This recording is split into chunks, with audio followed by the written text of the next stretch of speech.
একদিন গৌতম বুদ্ধ যখন উনি ওনার শিষ্যদেরকে প্রবচন দিচ্ছিলেন, তখন একটি লোক ওনার ছেলেকে নিয়ে গৌতম বুদ্ধর কাছে আসেন। যখন তারা গৌতম বুদ্ধর কাছে এসে দাঁড়ায়, তখন গৌতম বুদ্ধ তাদের দিকে একবার দেখেন আর ইশারা দিয়ে তাদেরকে বসতে বলেন। যখন প্রবচন শেষ হয়ে যায়, তখন সমস্ত শিষ্য সেখান থেকে চলে যায়। তখন গৌতম বুদ্ধ তাদেরকে আসতে বলেন আর বসার জন্য বললেন। গৌতম বুদ্ধ যেখানে বসেছিল সেখানকার পরিবেশটা খুব সুন্দর ছিল। অনেক রকম পাখির আওয়াজ শোনা যাচ্ছিল। আশেপাশে থাকা ফুলগুলি সুগন্ধি চারিপাশে ছড়িয়েছিল। প্রকৃতি যেন এক নতুন বধূরূপে তাদেরকে আহ্বান জানাচ্ছিল। এমন পরিবেশ দেখে লোকটির মন শান্তিতে ভরে যায়। এমন শান্তি যেন জীবনে প্রথমবার সে অনুভব করতে পারে। সে এদিক ওদিক বারবার তাকাচ্ছিল, একটু একটু করে মুচকি হাসছিল, কারণ তার মনে অনেক বেশি শান্তি অনুভব সে করতে পারে। এরপর গৌতম বুদ্ধ লোকটিকে ওনার সমস্যা জিজ্ঞেস করলেন। ওই লোকটি বলে, গুরুদেব, আমি 2 দিন লম্বা যাত্রা করে আমি আপনার কাছে এসেছি আমার ছেলেকে নিয়ে। গুরুদেব, এটা আমার একমাত্র ছেলে। ছেলেটির বয়স শুধুমাত্র 20 বছর হয়েছে। এই ছেলেটি কেন জানি না গুরুদেব সব সময় ক্লান্ত এবং চিন্তিত হয়ে থাকে।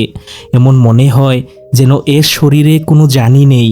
চিন্তা করে করে সে নিজের শরীর আর ব্রেইনকে একদম শেষ করে দিচ্ছে। যদি আমরা একে কোনো কিছু বলি তাহলে সে দ্রুত রেগে যায়, কোনো কিছু সহ্যই করতে পারে না। এর চোখের দৃষ্টিও যেন দিনে দিনে কম হয়ে যাচ্ছে।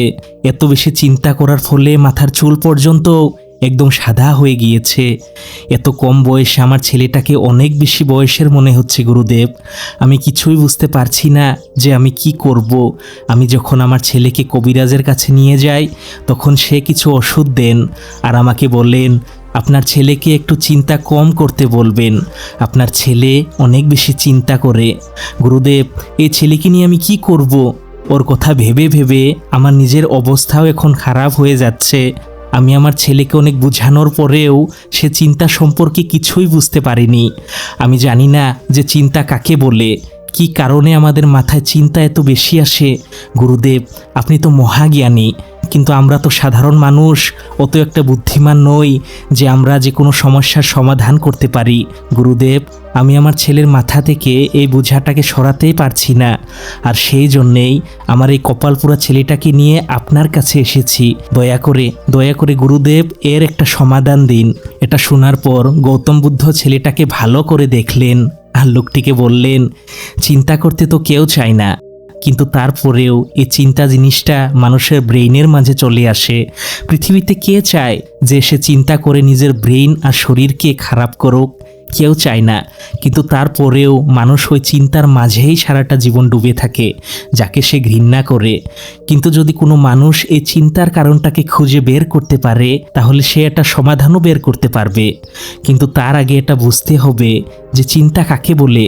যখনই কোনো একটি মানুষ কোনো একটি কাজ করে কিন্তু তার মনোযোগটা সেই কাজের মধ্যে থাকে না, ঠিক তখনই মন আর ব্রেনের মাঝে একটি দূরত্ব তৈরি হতে থাকে। আর এই দূরত্ব যত বেশি হবে, ঠিক ততই আমাদের মনের মাঝে চিন্তাও বাড়তে থাকবে। শরীর আর মনের মাঝে থাকা এই দূরত্বটাকেই দুশ্চিন্তা বলা হয়। তুমি দেখবে কোনো একটি মানুষ যদি তার নিজের পছন্দের কাজ বা খেলা করার সুযোগ যদি কখনো পায়, তখন সে খুব মনোযোগ দিয়ে ওই খেলা বা কাজটা সম্পন্ন করে, আর সম্পন্ন করে খুব বেশি খুশিও হয়। কেন জানো? সে তো নিজের শরীরকে ক্লান্ত করলো, কিন্তু তারপরেও তার মুখে একটি খুশির চমক দেখতে পাওয়া যায়। এর কারণ হলো ওই খেলাটি খেলার সময় তার শরীর আর মনের মাঝে কোনো দূরত্বর সৃষ্টি হয়নি, আর শরীর আর মন একদিকেই ছিল। অন্যদিকে যখন আমরা এমন কিছু কাজ করি যা আমরা মন থেকে পছন্দ করি না, তখন আমাদের শরীরটা শুধু সেখানে থাকে, কিন্তু মনটা নয়। তখনই আমাদের মনে চিন্তা আসতে থাকে। আর সেই জন্যেই আমাদের শুধু একটি সময়ে একটি কাজই করা উচিত, আর সেই কাজটাতে আমাদের সমস্ত শক্তি লাগানো উচিত। তাহলেই মানুষের মনে অতিরিক্ত চিন্তা আসবে না। তারপরে গৌতম বুদ্ধ মানুষটাকে আরও একটু ভালো করে বোঝাতে গিয়ে বললেন, চিন্তা বেড়ে যাওয়ার মোট 5টি কারণ রয়েছে। যে 5টি কারণ মানুষ যদি ভালো করে বুঝে নিতে পারে, তাহলে সে কখনো আর দুশ্চিন্তা করবে না। প্রথম কারণটি হলো অতিরিক্ত আশা করা।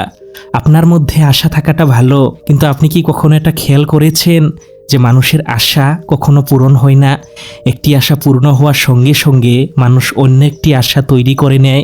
দ্বিতীয় আশা পূর্ণ হওয়ার সঙ্গে সঙ্গে মানুষ তৃতীয় আশার দিকে ছুটে বেড়ায়। আর এমন করেই মানুষ সারাটা জীবন শেষ করে দেয়। আর সেই জন্যেই যে মানুষ অতিরিক্ত আশা করবে, ওই মানুষ কখনোই বর্তমানে বাঁচতে পারবে না। সে সব সময় ভবিষ্যৎ পরিকল্পনায় ব্যস্ত থাকবে। তার শরীর বর্তমানে থাকবে, কিন্তু তার মন সব সময় ভবিষ্যতে থাকবে। আর সেই জন্যেই ওই মানুষটি সব সময় শুধু চিন্তাই করবে। কখনো ভালো চিন্তা করবে, কখনো খারাপ, আর কখনো তো দুশ্চিন্তা। গৌতম বুদ্ধর মুখে এই কথাটি শুনে ছেলেটি সঙ্গে সঙ্গে সম্মান সহকারে জিজ্ঞেস করলেন, গুরুদেব, তাহলে আমাদের কি লক্ষ্য রাখাটা উচিত নয়? তখন গৌতম বুদ্ধ একটু হেসে বললেন, জীবনে কোনো কিছু পাওয়ার আশা রাখাটা ভুল কিছু নয়, কিন্তু ভুল আমাদের তখন হয় যখন আমাদের সম্পূর্ণ মনোযোগটা ওই লক্ষ্য পূরণের পর পাওয়া পরিণামটার উপরে থাকে। মানুষ ওই পরিণামটার আশায় আশায় বর্তমানটাকেই ভুলে যায়। আর এটা তো তুমি ভালো করেই জানো, বর্তমানে থেকে তুমি যদি পরিশ্রম না করো তাহলে তুমি সেটা কখনোই পাবে না যেটা তুমি ভেবে রেখেছ। তোমাকে বর্তমানেই বাঁচতে হবে, তাহলেই ভবিষ্যৎটা ভালো হবে। দ্বিতীয় কারণটা হলো মানুষকে হিংসে করা। যখন কোনো মানুষকে হিংসে করে তখন ক্ষতিটা তার নিজেরই হয়। এই হিংসে নামক বিষয়টি তোমার ভিতরে গিয়ে ক্ষত তৈরি করে। শরীরের ক্ষত হলে সেটা তো সেরে যায়, কিন্তু মনের মধ্যে যদি ক্ষত হয় তাহলে সেটা ঠিক করা বড়ই কঠিন।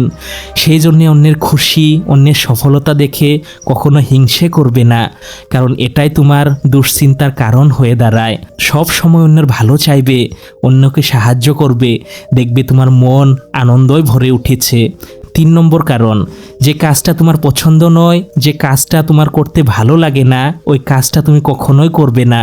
প্রতিটি মানুষের উচিত নিজের পছন্দর কাজ করা। যদি কোনো মানুষ এটা জেনে যায় যে কোন কাজটা তার জন্য পছন্দের বা কোন কাজটা করলে তার ভালো লাগে, তাহলে বিশ্বাস করো ওই মানুষটা সারাটা জীবন খুশিতে থাকবে, কারণ সেটা আর কাজ নয়, তার কাছে খেলনা লাগবে। আর সেই কাজটাতে তার শরীর আর মন একসাথেই থাকবে। চতুর্থ কারণটি হলো, কোনো মানুষের কাছ থেকে কোনো কিছু পাবার আশা তুমি কখনোই করবে না। গৌতম বুদ্ধ ওই লোকটির দিকে ইশারা করে বললেন, বাবা হওয়ার কারণে আপনি আপনার ছেলের কাছ থেকে অনেক কিছু আশা করতে পারেন, যে আপনার ছেলে অনেক বেশি সফল হবে, আপনার নাম উজ্জ্বল করবে, আপনি যেমনটা চান আপনার ছেলে তেমনটাই করবে, আপনার কথা শুনবে। কিন্তু আপনিই বলুন, আজ পর্যন্ত কি মানুষের সমস্ত আশা পূর্ণ হয়েছে? যখন কোনো মানুষ অন্য একজন মানুষের কাছ থেকে আশা করবে, তখন সে নিজের অজান্তেই নিজের জন্য চিন্তাকে ডেকে নিয়ে আসবে। একবার আপনি নিজেই ভাবুন তো, আপনার ছেলে যদি আপনার কথা না শুনে, আপনি ভাবা মতে যদি না হতে পারে, তাহলে আপনার কেমন লাগবে? এটা আপনার কষ্টকে শুধু বাড়িয়ে দেবে। তখন আপনি না চাইলেও আপনি আপনার ছেলের সাথে বাজে ব্যবহার করবেন, বারবার রাগ করবেন, যা আপনি কখনোই চাইতেন না। আর সেই জন্যে চিন্তার একমাত্র ঔষধটি হলো মানুষের কাছ থেকে কোনো কিছু পাওয়ার আশা বন্ধ করে দেওয়া। আর অন্তিম কারণটি হলো অতিরিক্ত চিন্তা করা। হ্যাঁ, কিছু মানুষ রয়েছে যারা সব সময় অতিরিক্ত চিন্তা করে, আজ বৃষ্টি হবে কি হবে না, আজ কি খাবো, কোথায় যাব, কি করলে ভালো লাগবে, মানুষ আমার বিষয়ে কি ভাবলো, কি বলল, সে কেন আমার বিষয়ে এভাবে বলল। এমন কিছু কথা নিয়ে কিছু মানুষ রয়েছে যা সারাটা দিন শুধু চিন্তাই করে। তাদের এটা স্বভাব হয়ে গিয়েছে চিন্তা করার। এরা ছোট ছোট কথা এতটা বড় করে ভেবে ভেবে শুধু দুঃখে থাকতে পছন্দ করে। এদের এটা বোঝানো বড়ই কঠিন যে এটি একটি রোগ, চিন্তা করা একটি বড় রোগ। এমন মানুষ থেকে সর্বদা দূরে থাকবে। নিজেকে যতটা সম্ভব কামের মাঝে ব্যস্ত রাখবে, কখনোই একা থাকবে না। প্রতিদিন ধ্যান করার অভ্যাস করতে হবে, নিজের সঙ্গে কথা বলার অভ্যাস তৈরি করতে হবে, তাহলে আপনি চিন্তা থেকে চিরমুক্তি পাবেন। এই বলে গৌতম বুদ্ধ নিজের কথা সমাপ্ত করলেন।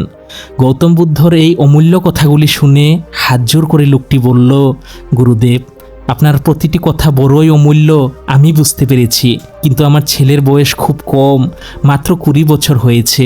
এর মধ্যে এখন এতটা বুদ্ধি নেই যে আপনার সমস্ত কথা সে পালন করতে পারবে। তাই দয়া করে আপনি একটি সুন্দর উপায় বলে দিন যা মেনে আমার ছেলেটি একটি সুন্দর চিন্তামুক্ত জীবন পেতে পারে। ওই লোকটির কথা শুনে গৌতম বুদ্ধ আবারও বললেন, যদি সব কথা একসঙ্গে পালন করতে না পারে তাহলে খুব সহজ একটি পদ্ধতি রয়েছে।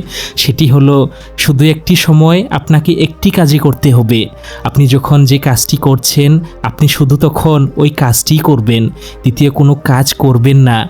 ওই কাজটাতে আপনার সম্পূর্ণ মনোযোগ দিতে হবে। যখন আপনার মন এদিক ওদিক চলে যাবে তখন আপনার মনকে ধরে এনে পুনরায় আপনার ওই কাজটাতে লাগাতে হবে। কিছুদিন করতে করতেই এটা আপনার অভ্যাস হয়ে যাবে। আর এটাই হলো সব থেকে সহজ উপায় চিন্তামুক্ত হওয়ার। যখন আপনি খাবার খাবেন তখন শুধু খাবারই খাবেন, খাবারের স্বাদটাকে অনুভব করবেন। যখন আপনি কারোর সঙ্গে কথা বলবেন তখন আপনার সম্পূর্ণ মনোযোগটা কথার উপরেই রাখবেন। যখন আপনি হাঁটবেন শুধু হাঁটবেনই, যখন ধ্যান করবেন তখন শুধু ধ্যানই করবেন। এমন করলে কিছুদিনের মধ্যেই আপনার মন আর শরীর একসঙ্গে থাকতে চাইবে। এটা শোনার সঙ্গে সঙ্গে লোকটি এবং তার ছেলেটি ওনার উত্তর পেয়ে যায় আর গুরুজিকে প্রণাম করে সেখান থেকে খুশি খুশি বাড়ির দিকে চলতে থাকে। তো বন্ধুরা, কেমন লাগলো ভিডিওটি কমেন্ট করে জানাবেন। যদি ভালো লাগে তবেই লাইক করবেন। Thanks for watching.